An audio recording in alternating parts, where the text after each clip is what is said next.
当年爱宝教福宝下围栏这段视频，真的把我感动到了。事情是这样的，当时福宝在室内爬围栏玩，爬了一会儿，体力不支的他准备下来。平时都有爷爷和妈妈在，所以他一下就下来了。可是这次他们都不在身边，这可难到了福宝。当时的他还小，脚也短，身体放直也够不到地，这可把他吓坏了。然后边叫救命边往上爬。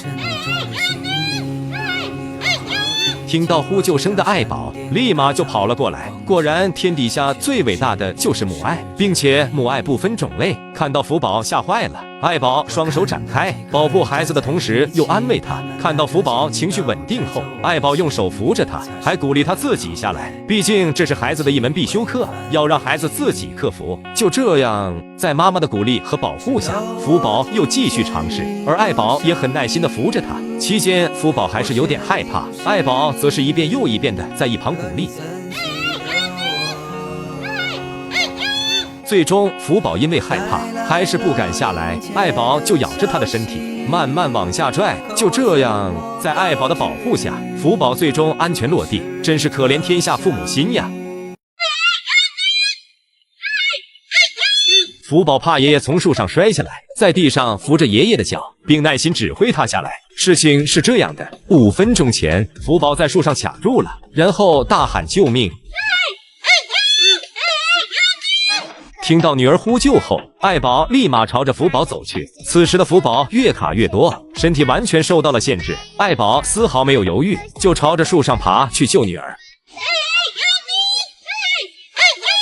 就这样，爱宝一边安抚一边进行施救。由于福宝卡得太严实，自己在树上根本不好使力，怕福宝2次受到伤害，爱宝只好选择离开，另想其他方法。爱宝下树后，朝着人工通道方向走去。由于他说不来人话，自己又担心福宝的安危，所以他在通道前来回徘徊，焦虑坏了。令人感到高兴的是，幸好江爷爷发现了这一幕，把爱宝收回去后，就从人工通道走了过来。上树前，江爷爷活动了一下筋骨。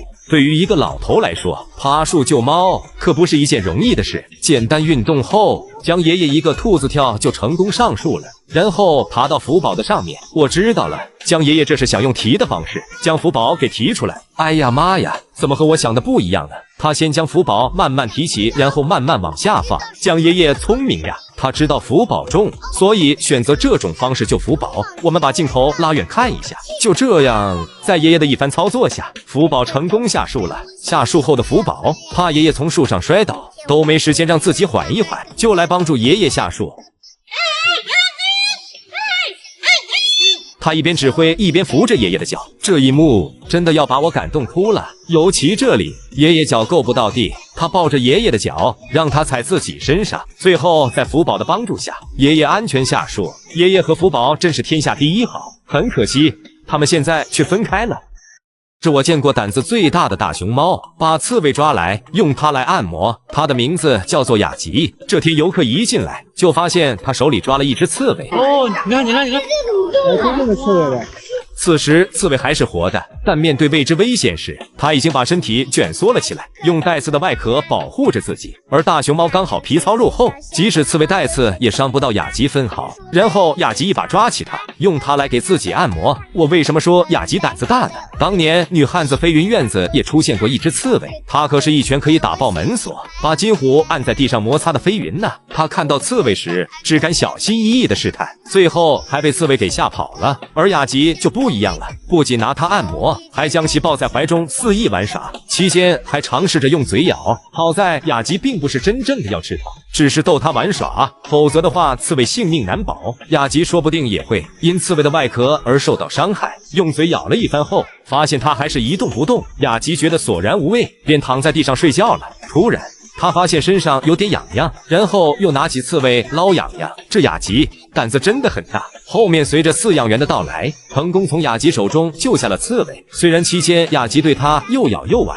但并没有对其造成实质性伤害。还有这个画面，我们看着好玩，感觉雅吉的胆子很大。实际上，这对大熊猫来说充满了危险。比如雅吉，一旦它把刺猬吃进肚子，可能就会面临生命危险。大熊猫的院子总是出现老鼠呀、一些动物呀，这说明动物园一定要加强管理，防止意外情况发生。比如前段时间，福宝身体出现了发抖的情况，据说就是因为福宝的院子出现老鼠后，他才这样的。这可牵动了全球亿万粉丝们的心。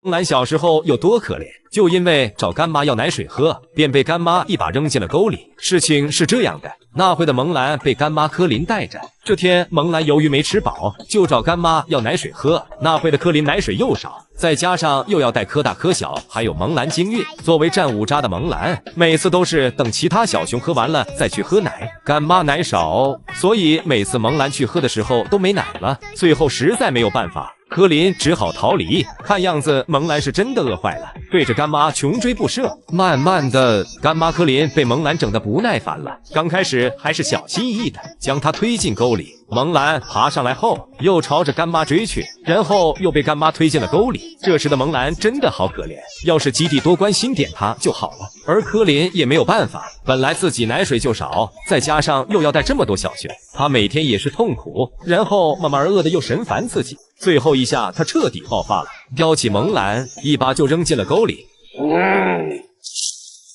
请注意柯林的动作，扔掉萌兰后，紧接着他又对着身旁的小树发怒，看得出他很不满，不满自己为什么奶水不够，不满基地为什么要自己带这么多小熊。无处发泄的他，看到萌兰上来后，走进萌兰，将萌兰叼起，一把又扔进了沟里。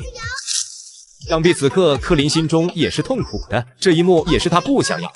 我又觉得他这一行为又是给两脚兽看的。他以身入局，换妈妈而幸福。为了让两脚兽改善孩子们的伙食，他决定一身入局到底，多次把快要上来的妈妈人扔了下去。此刻我真替妈妈儿感到心疼。这只对着七仔骂骂咧咧的大熊猫，就是南瓜公主小新，同时她还是大熊猫吃播界的一姐。然而，正值事业巅峰的小新，却选择退出江湖，隐居幕后生娃。即使小新生娃养娃期间，也没有忘记自己的吃播事业。他吃他的，娃玩他的，真是吃瓜带娃两不误。就在昨天，闭关带娃快1年的小新，闭关出门开始展出了。他估计是憋坏了，一出门就爬树拆家，短短时间就拆了2棵树。看来带娃这段时间，他被娃给折磨坏了，所以才这样发泄吧。虽然小新已经是2个孩子的妈了，颜值依旧拿得出手。这部一展出，隔壁的七仔就蠢蠢欲动。他被小新的美貌所吸引，就在他准备近距离打量小新时，却被小新一顿输出。听这语气，应该骂得很脏。小新骂归骂，聪明的他不靠近铁丝围栏，估计是怕离近了，耳朵不保吧。七仔被骂后，那是一句也不敢吱声，然后七仔就被骂走了。没想到娄阿宝又走了过来，隔着铁丝网不停打量着小新。小新也是丝毫没有动着，对着阿宝又是一顿骂。小新这第1天展出，我本以为他要展示吃播，没想到他一出门就干大事，先拆了2棵树，然后骂了2只偷窥熊，